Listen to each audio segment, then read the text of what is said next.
Welcome to the 2022 General Election Candidate videos, made possible by a partnership between Collin County Votes, which is an initiative of the Collin County Business Alliance, and the Allen, Frisco, McKinney, and Plano Chambers of Commerce. I'm Leanne Libby, General Manager of Community Impact Newspaper in Plano, and I'm excited to introduce our viewers to Representative Justin Holland. He's running for House District 33. Welcome. Thank you for having me. Thank you for being here. Well, we'll jump right into the questions.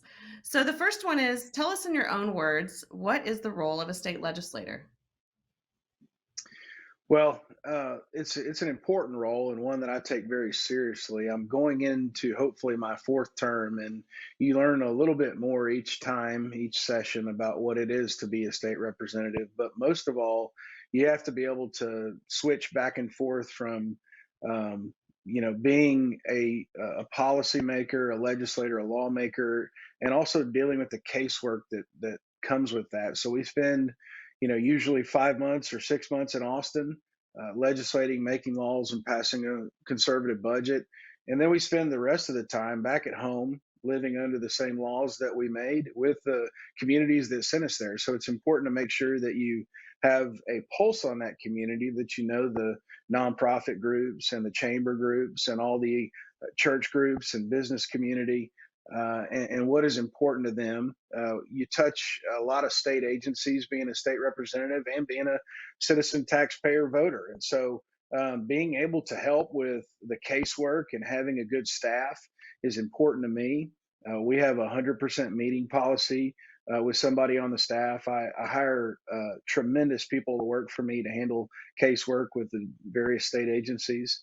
And so I think to sum it up, is making sure that you understand that not only you have a responsibility to take the wishes of the people that sent you there and vote the way that they want you to, but also to come back and be able to help them when they need your help in the time when we're not in Austin.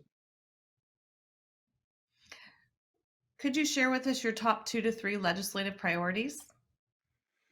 Well, next session is a bit different for me. For the first time, I have been appointed to the Texas Sunset Advisory Commission. I'm the vice chair of that. I was recently appointed to a 4-year term by the speaker. So a lot of my focus will be dealing with the state agencies that are up for review in this coming review cycle. The vice chair of the Sunset Commission is the head lead person for the Texas House. And so I kind of quarterback the bills that are up. Just to give you an example, the Public Utility Commission of Texas, ERCOT, the Texas Commission on Environmental Quality, some of the veterinary boards, the Texas Water Development Board, and various river authorities and water authorities are up. And so a great deal of my time will be spent on the enacting legislation of continuing on certain state agencies. And so, as an individual state representative, I have a focus on making sure that our office does as good of a job as we can on making sure that Texas government is running efficiently and effectively for the citizens of Texas. And so that's quite an honor to get to do that. It's a big, heavy lift that we're going to be working on. And so I'll be making sure that I'm working with the Senate side and Dr. Charles Schwertner, who's the chair this session, on making sure that we have the right people carrying the right bills and that the right changes are getting made in the sunset process. Child protective services and foster care continues to be a concern of mine as I talk to people in the district. And so I would say that there's a lot of things that are both state process related, as well as funding related, as well as pandemic, post pandemic related, that we need to be looking at our child care, child protective services and foster care systems. The Texas Military Department and Department of Public Safety, as well as our game wardens down on the border, continue to be top of mind as we talk about how we tackle the immigration and drug, human sex trafficking crisis at the border. I'm very concerned about the amount of state troopers that we have on highways. We have a lot that are at the border, and I want to continue to make sure that that we are recruiting and have the recruit schools in place and the funding in place for making sure that we continue to grow our force, as we have anywhere from 300 to 600 troopers that are reaching retirement age and phasing out, that we have the appropriate number to keep our Texas highways and our communities safe from a public safety perspective, as well as being responsive to the border crisis as well. I sit on the Appropriations Committee, which was a wonderful opportunity to see how the peel back the layers of the state government and see how things are really run. I'm on the article subcommittees for general government, public safety, and the Texas Military Department as well. And so I really like the mechanics, as you can tell from the sunset and the appropriations process, of how state government works. And I have some things that have concerned me that I've just recently brought up, and I think that those will be top of mind among property taxes, in a way to continue to buy down the school ISD maintenance and operations rate to make the cost of living in the North Texas area, Collin and Rockwall counties, more affordable, not only for the young families, but for senior citizens as they age out to a fixed income. Well, so we know Collin County's been growing at a rapid rate. It's one of the fastest growing counties in the country. Briefly share your thoughts with us on the growth to date, and what would your priorities be going forward? Well, the growth is tremendous, and it's not going to stop anytime soon. I happen to be in the real estate business. Um, I'm a second generation real estate broker, and so I've seen the growth over the last 15 years in our area, Rockwall County and Collin County booming. The biggest things that we need to be concerned about and keep on top of mind are our infrastructure, funding for transportation, how the best way to manage that is, and the mechanisms for funding that from the state level.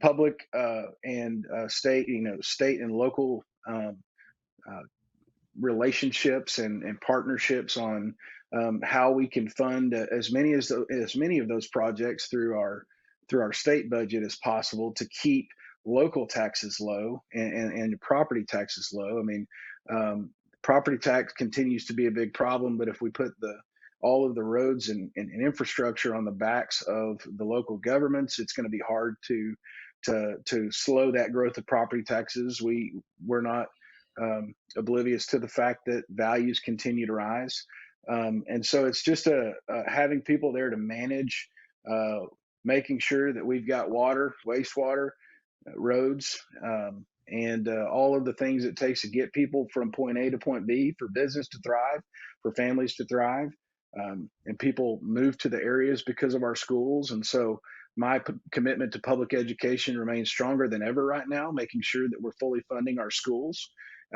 public schools in Texas. I believe we have a constitutional uh, a responsibility to the students and the teachers and retired teachers of the state of Texas to make sure that their commitment and the things that they've given to our state and continue to give are funded and honored by the legislators. And that's one of the things that I commit to do.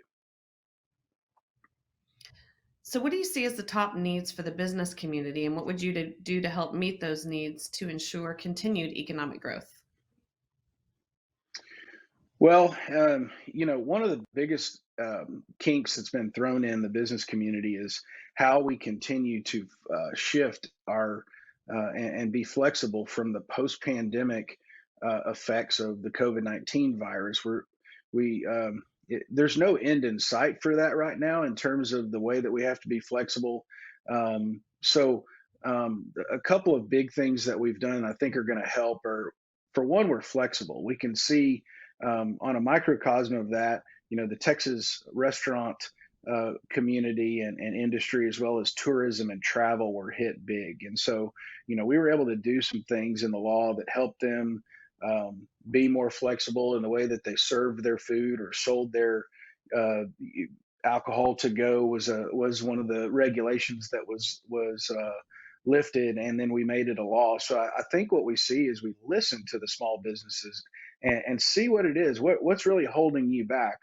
I mean, I'm not trying to overgeneralize this, but to be accessible to these small businesses and hear what it is, what can we do to get out of your way so that you can run your business, because Texas is growing at such a fast rate because other states aren't doing it. We're doing it right in Texas, and we have for many years. And so the way that we do things here is we have a predictable regulatory environment that the state lawmakers and state leaders are open to flexibility to changing if needed. If we see that it helps, we're not trying to get red tape in the way of our small businesses. And I think that you saw that this last session. We were able to make a number of changes to the way that things were done, not only uh, in travel tourism and hospitality, but also in healthcare. As you saw, some changes to prescription drug costs, teledentistry, telehealth, and the way that you go to the doctor on a phone app rather than clogging up waiting rooms and doctors' rooms. There's ways that we can be flexible, and it's just being accessible to listen to the businesses. Great. So we have three questions left. In the interest of time, I want to make sure we get to all three of them. So I'll ask for a brief Okay. answer on this next one because you've already kind of answered it and addressed it. We're talking about transportation Okay. again. So if you Sure. could pick one, kind of what is the largest transportation issue facing Collin County? Well, it always has been, in my opinion, the tolls, and the way that those are handled and the way that they're funded. I will say that I have a new part, hopefully, that I'll be representing of the district that is unlike some of the other state representatives in Collin County. The way that House District 33 is drawn in the new map, most of the cities, excluding Plano and Richardson, are smaller, growing cities. So a Murphy, Wiley, and Saxe are very similar to a Rockwall, Fate, Heath, Royce City, and so some of these cities haven't yet hit these levels of rapid growth like the area of Frisco or Plano that have already been hit by the tolls. And so that's but I don't have a solution for that. I'll say that it's an age old question of the best way to get people around without them having to come out of pocket more. I wish I had an answer to the fact that people can't drive around in Collin County without hitting a toll road. Thank you. So the business community and many of the organizations representing it have prioritized equity and diversity through their hiring practices, programs, and their community investments. Because Collin County is such a diverse area in every sense of the word, can you talk about what equity and diversity mean to you? Well, sure. To me, it's just it starts at the household, at the table with parents and the way that they teach their kids, and how we run our businesses and how we run our chambers of commerce and the small groups and the nonprofits. I think it's about being a part of community and being accepting of all walks of life, and certainly believe that I want to give my children every opportunity to learn people and to learn different things about different cultures and different upbringings and different ways of life. And I'm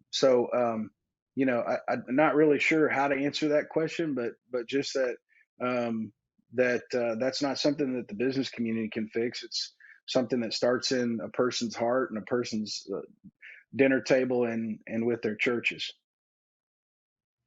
Thank you. Okay, well, so we'll wrap up with one final question. If you were talking to someone from outside of Collin County who was thinking of moving here or moving their business here, what would be your 30-second elevator pitch? Well, for one, it would be the schools. It's access. You can get pretty much anywhere in 30 to 45 minutes. The recreation is wonderful. There's half a dozen lakes for recreation. We're not far from airports, and it's pretty easy to start a business, and there's a support system for that. In my communities that I represent, I continue to be amazed about the amount of the support system from chambers or nonprofits, and the willingness of local business owners to share and grow with each other. I spoke to a group of 40 veteran business owners last night, and was astounded at how they shared ideas, and they were so supportive of each other. And I can't say enough about the area that we live in.